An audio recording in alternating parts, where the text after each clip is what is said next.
Mission शक्ति पर PM Modi के संबोधन की चुनाव आयोग जांच करेगा। चुनाव आयोग ने एक जांच कमेटी का गठन किया है। चुनाव आयोग इस बात की जांच करेगा कि उपग्रह भेदी मिसाइल के सफल इस्तेमाल की जानकारी देश को देने के लिए पीएम मोदी का संबोधन चुनाव आचार संहिता के उल्लंघन के दायरे में आता है या नहीं आता है। विपक्षी दलों का यह आरोप है कि वैज्ञानिकों की इस उपलब्धि का इस्तेमाल सियासी इस्तेमाल के लिए किया गया। सियासी दलों की शिकायत मिलने के बाद चुनाव आयोग ने जांच के लिए समिति का गठन कर दिया है।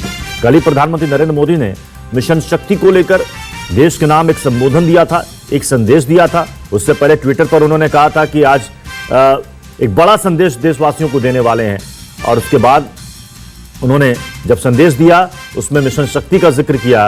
एंटी सैटेलाइट मिसाइल में महारत हासिल करने वाला भारत दुनिया का चौथा देश बन गया। इसको लेकर विपक्षी दलों ने कहा, कांग्रेस ने भी कहा, तमाम दलों ने कहा कि अक्सर इस तरह की जानकारियां इसरो के द्वारा, वैज्ञानिकों के द्वारा दी जाती रही है, लेकिन प्रधानमंत्री के द्वारा इस जानकारी का देना, और वो भी ऐसे समय में जब चुनाव आचार संहिता लागू है, यह आचार संहिता का उल्लंघन है।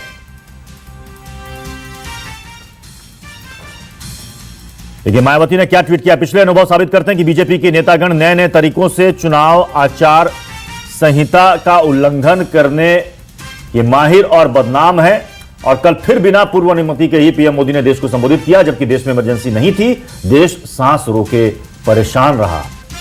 आयोग कृपया सख्ती करे। चुनाव आयोग द्वारा पीएम मोदी के भाषण की जांच के लिए कमेटी बनाना अच्छी बात है। मूल प्रश्न है कि आयोग की बिना पूर्व अनुमति के पीएम ने देश के नाम पिछले संबोधन क्यों किया। ये मायावती की तरफ से ये ट्वीट है, आपत्ति जाहिर करते हुए।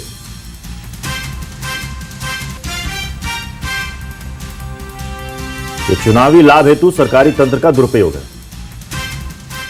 हमारे साथ कुछ खास मेहमान जुड़ गए हैं। खांडेकर साहब हमारे साथ स्टूडियो में बने हुए हैं। हमारे साथ अब एक नए मेहमान आए, अब्दुल हाफिज गांधी जी हैं, समाजवादी पार्टी के प्रवक्ता। हमारे साथ सुरेंद्र राजपूत जी कांग्रेस से हमारे साथ जुड़ चुके हैं लखनऊ से, और राजीव जेटली बीजेपी से हमारे साथ थोड़ी देर में जुड़ेंगे। सुरेंद्र राजपूत जी, सबसे पहले मैं आपके पास आ रहा हूं। प्रधानमंत्री ने आकर देश के नाम संबोधन दिया, मिशन शक्ति का जिक्र किया। चुनाव आयोग ने इस पर एक कमेटी का गठन कर दिया कि देखना है कि यह चुनाव आचार संहिता का उल्लंघन है या नहीं है। जब बात मिशन शक्ति और वैज्ञानिकों की सफलता के क्रेडिट लेने की आती है तो उसमें तो कांग्रेस भी पीछे नहीं है। कांग्रेस ने सबसे पहले शुरू कर दिया कि देखिए इसरो किसके जमाने में बना। कांग्रेस ने कहा हमारे कार्यकाल में इस मिशन की शुरुआत हुई थी। क्या जरूरत है? अगर आप बीजेपी पर यह आरोप लगा रहे हैं तो आप भी तो बच सकते हैं। क्या जरूरत है आपको बताने की? यह तो साफ तौर पर वैज्ञानिकों की उपलब्धि है, उन पर गर्व होना चाहिए। क्यों बीजेपी, क्यों कांग्रेस इसका क्रेडिट ले?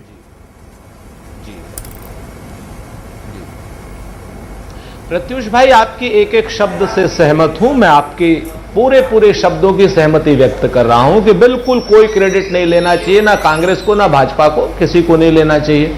हमने तो एक काउंटर रिएक्शन दिया।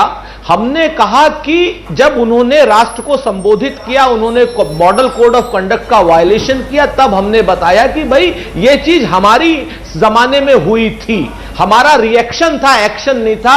प्रधानमंत्री नरेंद्र मोदी जी ने, एक बड़ी पुरानी कहावत है ना कि घी ने सवारी रोटियां और बड़ी बहू का नाम। प्रधानमंत्री जी हमेशा बड़ी बहू के रूप में ही क्यों रहते हैं?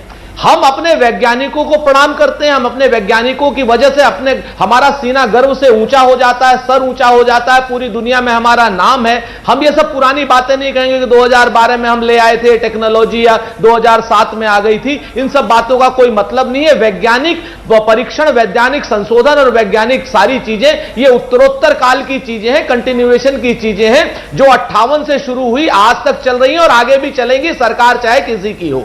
74 में जब परमाणु विस्फोट हुआ था तो परमाणु वैज्ञानिकों ने सूचना दी थी, इंदिरा जी ने बधाई दी थी।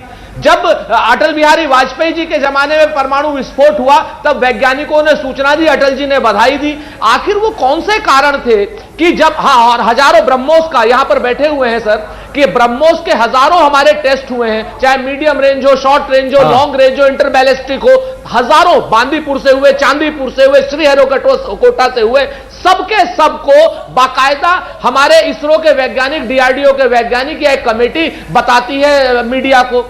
आखिर ऐसे ही क्या जरूरत थी कि प्रधानमंत्री जी को स्वयं आकर के क्या नाम विश्व रंगमंच दिवस पर क्रीम पाउडर लगा करके वो एक रंगमंच के कलाकार की तरीके से, तो हमने उनको बधाई दे दी, वैज्ञानिकों को वैज्ञानिक काम की बधाई दी, इनको इनके काम की बधाई दी। तो आप हमें मत उलझाइए, हमने तो वैज्ञानिकों को ही श्रेय दिया है। हाँ। इन लोगों ने वैज्ञानिकों को श्रेय दिया है, लेकिन जो है लेकिन उस श्रेय को लेने में अपनी पार्टी को उससे दूर नहीं रखा है। ये भी तो आप बता गए कि हमारे समय में इसरो किसके जमाने में स्थापना हुई, प्रत्युष भाई 2012 में कैसे हमारे समय में इस प्रोजेक्ट की शुरुआत हुई, ये भी तो बता गए आप। दिया था सर, बताने की क्या आवश्यकता है? सर दोनों ही बातें आप कह रहे हैं। बिल्कुल, हाँ, हमने बताया, हमने रिएक्शन दिया, प्रधानमंत्री के जवाब दिया हमने। और फिर से हम एक बात बता देते हैं आपसे कि प्रधानमंत्री और भारतीय जनता पार्टी कहते हैं ना कि तुम आसमान की बुलंदियों से लौट कर आना, हमें कुछ जमीन के मसाइल पर बात करनी है। श्रेय हो गया प्रधानमंत्री जी, आइए बेरोजगारी पर बात, अगर राजीव जेटली इस वक्त हमारे साथ जुड़ रहे हो, आइए भ्रष्टाचार पर बात कर लें, आइए किसानों की समस्या पर बात कर लें। मैं उनसे इनका जवाब लेना चाहूंगा, लेकिन फिलहाल मैं अब्दुल हाफिज गांधी जी आपका रुख करूंगा। अगर चुनाव आचार संहिता लागू नहीं होता, तो अगर देश को एक बड़ी उपलब्धि हासिल हुई है, तो अगर प्रधानमंत्री आकर उस उपलब्धि के बारे में देशवासियों को संबोधित कर रहे हैं, तो इससे किसी को क्या दिक्कत हो सकती है?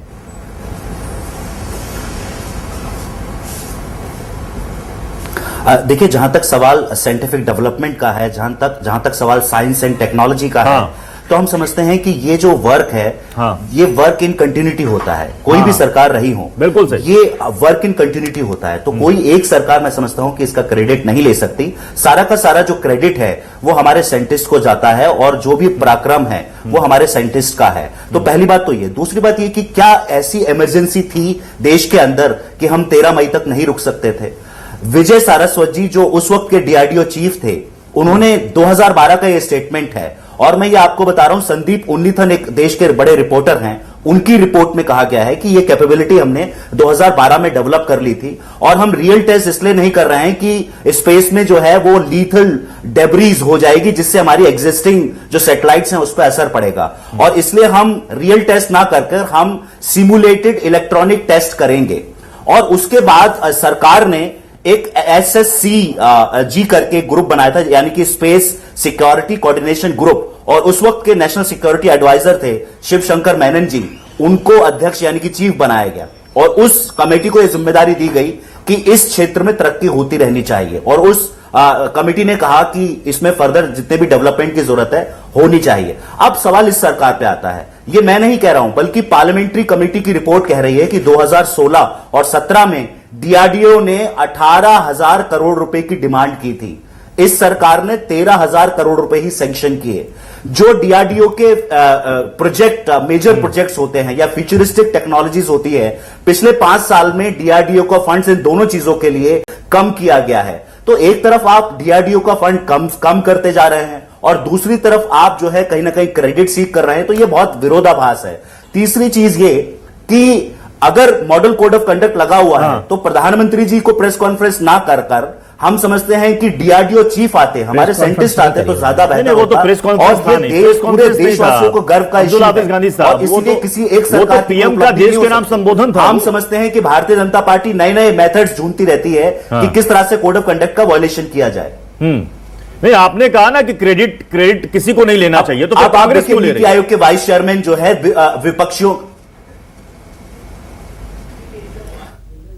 तो कांग्रेस देगी, लेकिन मैं समझता हूं कि सारा का सारा क्रेडिट हमारे साइंटिस्ट को जाता है।